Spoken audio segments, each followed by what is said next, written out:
After the guns fell silent at the end of the Great War, Germany was a nation on its knees.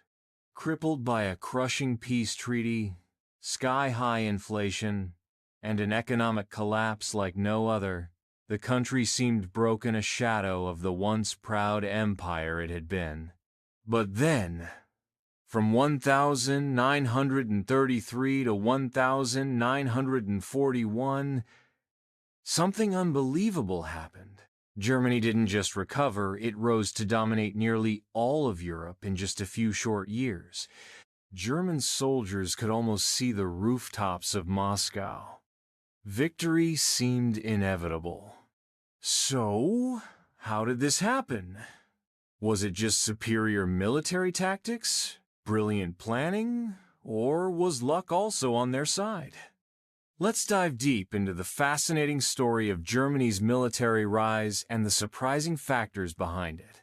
Don't forget to hit that subscribe button and join our growing history community. Section 1. From Collapse to Chaos. The end of World War I didn't just defeat Germany militarily, it shattered the country from within. Kaiser Wilhelm II, facing public outrage and growing unrest, was forced to abdicate on November 9, 1918. A provisional government quickly took his place, but the damage was done. By 1919, the Weimar Republic was born under President Friedrich Ebert, a government trying to build a democracy from the ashes of defeat. But then came the Treaty of Versailles, and things went from bad to worse. Germany's army was slashed to just 100 men. They were forced to take full responsibility for the war. And the burden of paying massive reparations crushed the economy almost overnight. Soon after, hyperinflation and the Great Depression pushed the German people into despair. It's here in this environment of hopelessness that radical voices began to rise. One of them was Adolf Hitler. Section 2. The Rise of a New Power. By 1932, the Nazi Party had surged to become the largest party in Parliament. And in January 1933, Hitler was appointed Chancellor of Germany. Almost immediately, he set about transforming the nation from the inside out, through propaganda, control of the media, and sweeping new laws. The Nazi Party consolidated power fast. Hitler used Article 48 to strip away civil rights. Then, with the Enabling Act, he gave himself the power to rule by decree, no need for Parliament anymore. It was clear. The rebuilding of Germany had begun, but this time, under a dictatorship. The next target? Reviving the military and preparing for something much, much bigger. Section 3. Building the war machine. Hitler openly ignored the limits set by Versailles. In 1935, Germany reintroduced conscription and formed the Wehrmacht, a brand new, unified military force that combined land, sea, and air units. Spending on the military skyrocketed. Factories roared back to life, pumping out tanks, guns, and planes. German generals were now sworn personally to Hitler, binding the military directly to his will. And while some leaders had their doubts, Hitler's early successes, reoccupying the industrial Rhineland, annexing Austria, and dismantling Czechoslovakia, silenced almost all critics.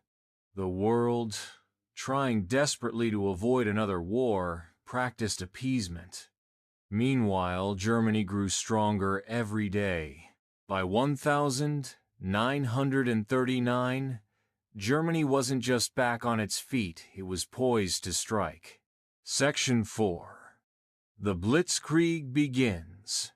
When Germany invaded Poland on September 1, 1939, it wasn't a slow grinding war like before.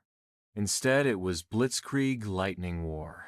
Using tanks, motorized infantry, aircraft, and cutting-edge radios, the German army moved with terrifying speed and coordination. First, they punched through enemy lines at weak points. Tanks and armored vehicles would surge deep into enemy territory, creating chaos.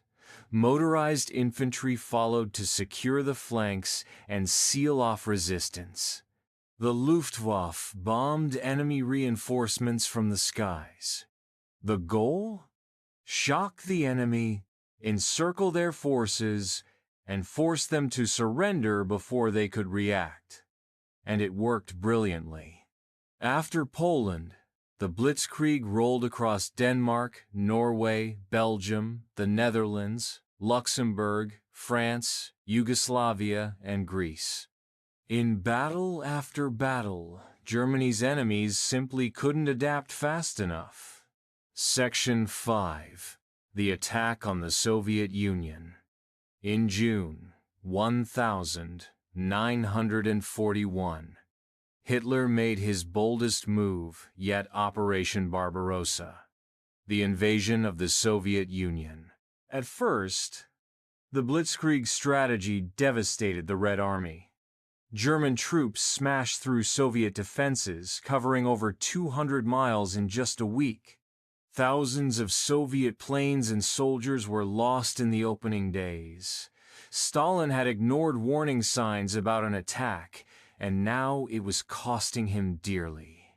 But unlike Germany's earlier conquests, Russia was vast. Cities were far apart. The brutal winter was approaching. The further Germany pushed, the more the initial momentum started to fade. By late 1941, the Blitzkrieg was no longer enough. The Soviets regrouped, built stronger defenses, and counterattacked. Germany had lost its greatest advantage: speed. The tide of war began to turn. Section 6. Why Germany was so effective at first. So why was Germany so successful early in World War II? It wasn't just one thing. It was a combination of factors. Careful military rebuilding despite the Treaty of Versailles. Smart early diplomatic and military moves. Highly disciplined and well-coordinated tactics. Innovative use of technology like tanks, planes, and radios. And mistakes and underestimations by their enemies. But crucially, Germany's entire plan depended on quick victories. When wars dragged on, when enemies adapted, or when massive territories like the Soviet Union stretched their supply lines too thin, the system began to collapse. Still, in those early years, the efficiency of the German military reshaped the world and left lessons that historians continue to study even today. If you enjoyed this breakdown and want to dive even deeper into the strategies and battles of World War II, make sure you subscribe to our history channel and hit the bell icon so you don't miss our next video. A huge shout out to our amazing Patreons who make videos like this possible. If you'd like early access to our next projects and some exclusive content, consider supporting us on Patreon. Thanks for watching, and we'll see you in the next one.